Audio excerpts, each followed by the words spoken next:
Welcome to Enlisted News Weekly. I'm your host Napoleon, and today we're going to be covering the Enlisted News of the Week. And boy oh boy, we have a lot of stuff. These include the new Burning Sky update? Burning Sky? Wait, let me check. Burning Sky update. Are you sure it doesn't translate to Burning Axis update? But all jokes aside, yeah, we have a lot of new stuff! The Burning Sky update! Without further ado, let's get started with the video. Obviously, this video has been possible through the friends at Discord, meaning that if you haven't liked, subscribed, or joined the Discord, I highly suggest that you like, subscribe, and join the Discord. But that said, let's start the video. The first thing that we got for this week is apparently the new Burning Sky update part 2. This is basically a continuation of the Burning Sky of what we got in my last video of what happened last week. And in this week, we have new squads. These include the 41st Infantry Squad of the 244th Infantry Regiment. These guys are armed with AVS-36 with a sniper scope. And yeah, they're basically an AVS with a sniper. The Germans get the 342nd Infantry Division of the 697th Infantry Regiment. And this is an STG-44. Yes, you heard me correct, an STG-44 with a mounted scope. It has 30-round magazines, and as of right now, it does the exact same damage as the MP-43. Honestly, I don't know why you would get it, but that said, let's move on. Level 35 for Berlin, we have armored vehicles. These include the IS-2 for the Soviets, which has a 122mm DT-25 gun, which is more than capable of penetrating Panthers and Tigers, and yeah, honestly, a pretty good tank. But for the Germans, that is the main story here, and that is that we get the Tiger II. This is the King Tiger, the Königs and this is literally able to penetrate everyone. It has an 88mm gun, literally has one of the best armor in the game, if not the best armor in the game. Honestly, there's nothing for me to say, like the Tiger II. What do you want me to say? This is a killer machine. In terms of premium squads, we have the new assaulters for Berlin. Once again, we have the 1277th Infantry Regiment of the 389th Infantry Division, and these guys are equipped with AS-44s. This is a trophy weapon inspired by the German NKB rifles, and basically it is the forerunner to the AK-47, the Kalashnikov. This rifle offers a pretty good accuracy, stability, higher damage than SMGs, an optimal rate of fire, and a 30-round magazine, just like the one that you have on the AK-47. In return, we have the 88th Grenadier Regiment of the 32nd Grenadier Division for the Germans, and these guys are mounted with the STG-45. Yes, the STG-45, not the STG-44. These guys are deadly. There's nothing for me to say.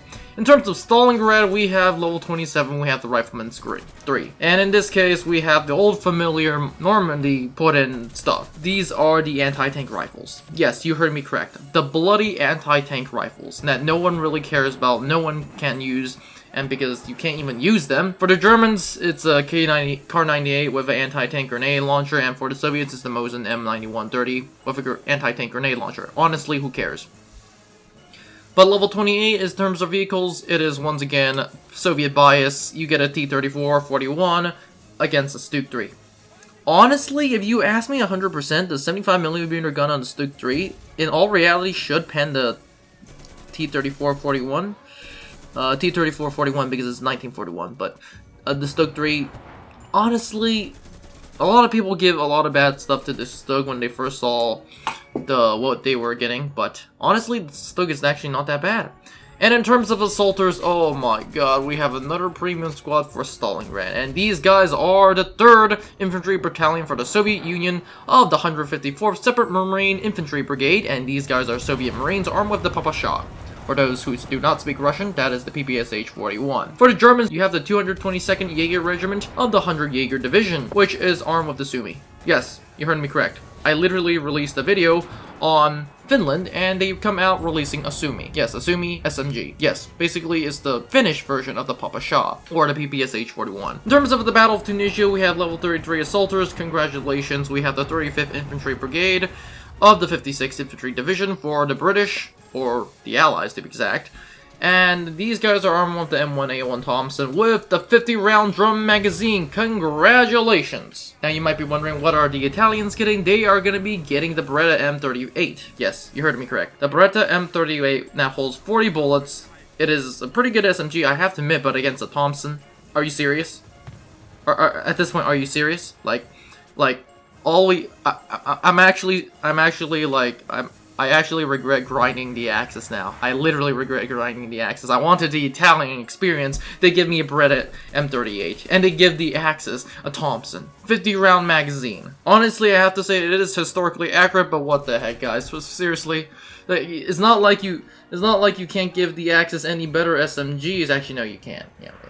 Italy doesn't. Historically, they're not wrong, but holy god, I really wish they didn't add the 50-round magazine for the British. Next, we have aviation, and for the British, we have a Spitfire Mark V Tropical, and this has a 20mm Hispano cannon. Honestly, there's nothing wrong with it. For the Germans, or the Axis, we have the Bf 109 F4 Tropical, and basically, honestly, what do you want me to say? No bombs for either one of those. In terms of premium squad, we have the Mosquito MK6. That is for the British, and this has a 2 500-pound bomb that is able to obliterate any vehicle, while infantry can be cut down with 4 cannons. The Mosquito is quite fast. It can't outrun fighters, but it can turn quickly with extra ammunition and return to the battlefield to bomb more enemies. And for the Italians, yes, we have our first Italian bomber, and that is the Beretta M88 PXI. This Mosquito's competitor can't boast the same maximum speed, but is more maneuverable, and oh great. Just when you thought everything was good and dandy, you get a 3 100-kilogram explosives at once. Seriously? I don't get it at this point. Like, you do realize historically this thing can carry more bombs, or I think I did a section in my video in which I talked about what other Italian bombers can be used, but holy god, you give me a 2 500-pound bombs against 100-kilogram bomb? Wait, what? Literally, you do realize that if anyone who has a smart brain, they're just gonna choose allies at this. You're just gonna be making the game more favorable to the allies. Honestly, that's just gonna make the allies more powerful. But that said, sure.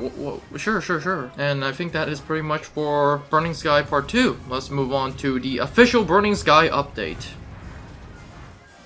Another stuff that they have is apparently the D-Day sale. This sale is for the D-Day, and it is basically 50% off for Invasion of Normandy Vanguard Bundle. These include the Invasion of Normandy Sherman Firefly Squad and the Invasion of Normandy Panzer IV J Squad. The Battle of Moscow Starter Pack is also 50% off. This pack includes all units that will ease your entry into Moscow and Normandy campaigns. These include the USSR Assaulter class for the Battle of Moscow, PPD 3438 box. Why don't you just... No, don't get it. German Assaulters class for the Battle of Moscow campaign with the MP28, don't get it. USSR Assaulter Squad for the Invasion of Normandy campaign with M3 Greece, do not get it. German Assaulter Squad for the Invasion of Normandy campaign with the MP34O. Yeah, just don't get it. 300 gold, 3 days of premium, and this is only available for PCs. Really? Wait. You're gonna give it to PCs but not to console players? Wait, what the heck? Besides the tanks, don't get anything else. Seriously, just don't get anything else. But that is all it for apparently the 50% off D-Day sale. Because I already talked about most of the Burning Sky updates as of right now, I'll just decide to glance over it. This Burning Sky update includes new rocket tanks. These are going to be the M4 Canopy with the T-34 rocket launcher for the Allies and the Panzerwerfer 42 for the Axis.